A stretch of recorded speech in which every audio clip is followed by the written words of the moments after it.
अमेरिकी agency alert जारी करती है मुंबई पुलिस को कि लॉरेंस बिश्नोई का भाई अनमोल बिश्नोई, जिसकी उम्र 25 साल है, वो अमेरिका में ही छिपा है। उसके बाद ये इनपुट जब मुंबई पुलिस को मिलता है तो हर जगह ये चर्चा है कि अनमोल बिश्नोई भारत कब लाया जाएगा।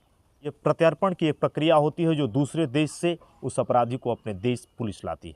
एक ये समझौता होता है, उस संधि के तहत वहाँ पर दूसरे देश की पुलिस उस देश में जाकर उस अपराधी को लाती है। और बिश्नोई जो कि बाबा सिद्दीकी के मर्डर केस से लेके ये सिद्धू वाला मर्डर केस में भी शामिल था।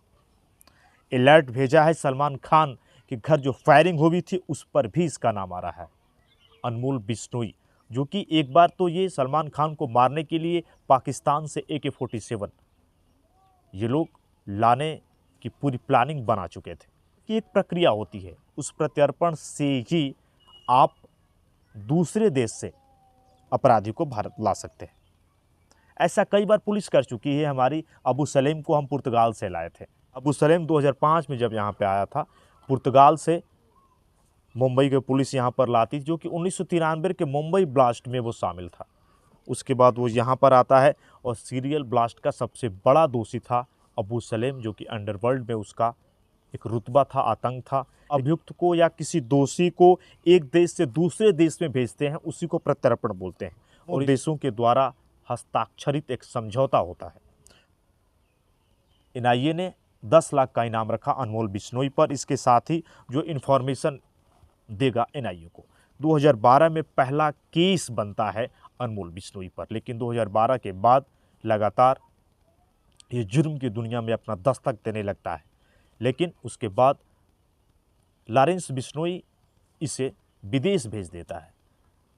एजेंसियां समझ ही नहीं पाती और जब तक ये समझती कि अनमोल कहाँ है, तब तक ये अमेरिका जा चुका होता है। अमेरिका है, कनाडा है, वहाँ से ये अपने कुर्गों से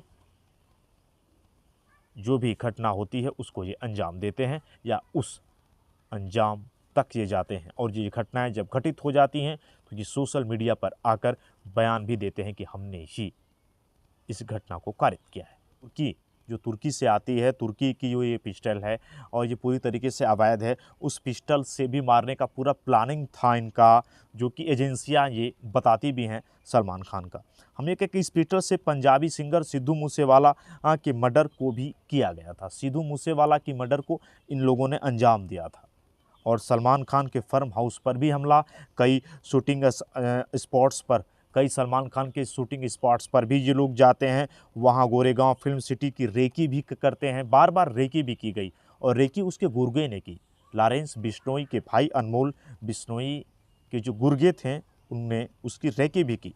इसके साथ ही इसीलिए अब एक बड़ा, मैं कहूँ कि मुंबई पुलिस के लिए ये बड़ा चैलेंज है कि किस तरीके से अनमोल बिश्नोई को ये भारत लाए। और सलमान खान की हत्या में जो कि 47 की बात आई कि ये लोग मंगवा रहे थे या मंगवाना चाहते थे। इसके साथ ही अगर मैं कहूँ कि 2012 में पहला मामला दर्ज किया गया, पहला मुकदमा अनमोल बिश्नोई के नाम पर होता है।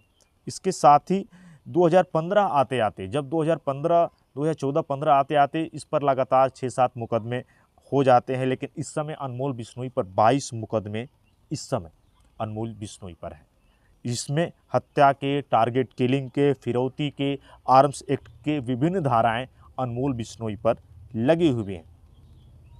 इसमें बहुत सारे अनमोल बिश्नोई के साथ भी हैं, जो कि गोल्डी बरार का नाम है, सचिन बिश्नोई का नाम है, काला जठेड़ी का नाम है। अनमोल बिश्नोई को तो पुलिस ढूंढ ही रही है। विक्रम बराड़ है, इसके साथ ही काला राणा है। अमेरिका ने ये साझा जानकारी दी, मुंबई पुलिस को ये जानकारी दी कि अनमोल बिश्नोई इस समय अमेरिका में छिपा हुआ है और इस बारे में उसने भारत की जो एजेंसी है मुंबई पुलिस को ये अलर्ट जारी कर दिया।